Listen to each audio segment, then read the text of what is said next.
Par l'organisation maintenant, Renault a été historiquement assez précurseur. Alors si ça s'en remontait à la naissance de Renault, mais en se focalisant sur le digital, il y a eu déjà une première innovation il y a plus d'une dizaine d'années, en 2000, où déjà à l'époque Renault avait mis en place une entité en charge déjà à l'époque de l'e-commerce, et où cette entité avait déjà travaillé sur les premiers sites et les premières plateformes Internet. Après, surtout la deuxième innovation, ça a été il y a un peu plus de 2 ans la création de la Digital Factory, où là, au-delà même d'ailleurs du secteur automobile,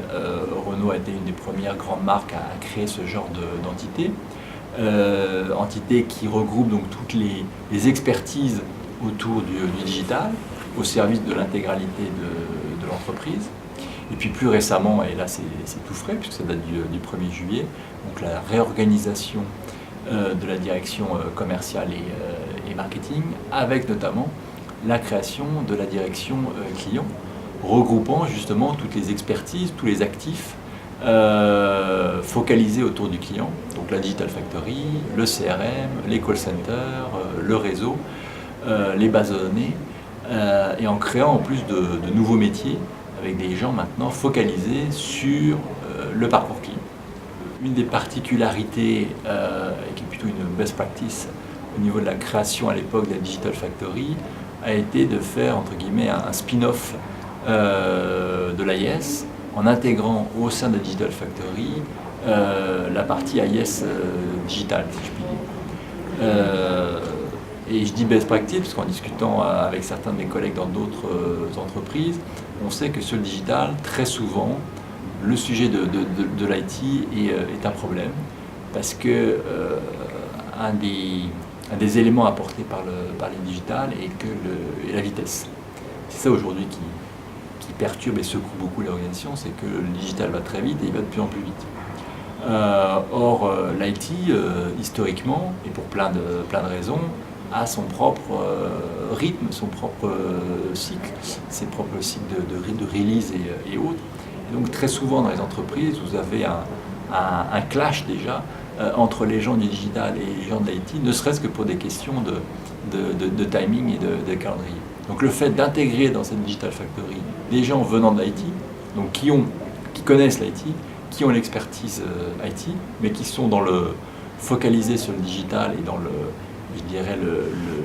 le bain culturel digital, ça permet à la fois d'être beaucoup plus réactif, tout en maintenant, et c'est important, parce que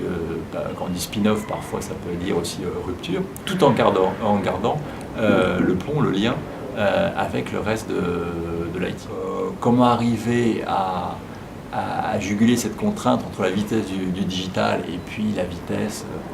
d'un grand groupe multinational et d'un réseau qui lui-même, au sein même du réseau, a des éléments plus ou moins moteurs et autres. Donc c'est sûr qu'on est quasiment au quotidien dans du compromis. Entre faire en sorte que l'entreprise ne perde pas de terrain en termes de vitesse par rapport aux dernières évolutions, et en même temps ne pas créer une rupture avec le reste de l'entreprise ou le reste du réseau. Donc là-dessus, il n'y a pas de règle d'or, hein, c'est du fine-tuning quotidien et du compromis quotidien. Deuxième point très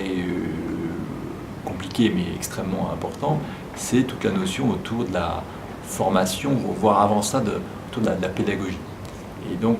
au-delà, même si on s'appelle Digital Factory, au-delà des sujets presque industriels qu'on a en termes de production, de sites, de fonctionnalités, de campagnes, etc., d'outils, on a une deuxième casquette qui est une casquette de conduite du changement. Comment on arrive par la pédagogie, par la formation, etc., à accompagner un maximum de monde, à la fois nos collègues en interne, nos filiales en pays, le réseau, ou certains autres partenaires externes clés pour le business, dans cette compréhension de ce qu'est le digital, des enjeux du digital, et en quoi, sans devenir eux-mêmes des experts digital, qu'est-ce qu'ils doivent changer dans leur mode de fonctionnement ou dans leurs expertises pour avancer et faire en sorte qu'ensemble, l'entreprise garde ce leadership d'un point de vue digital.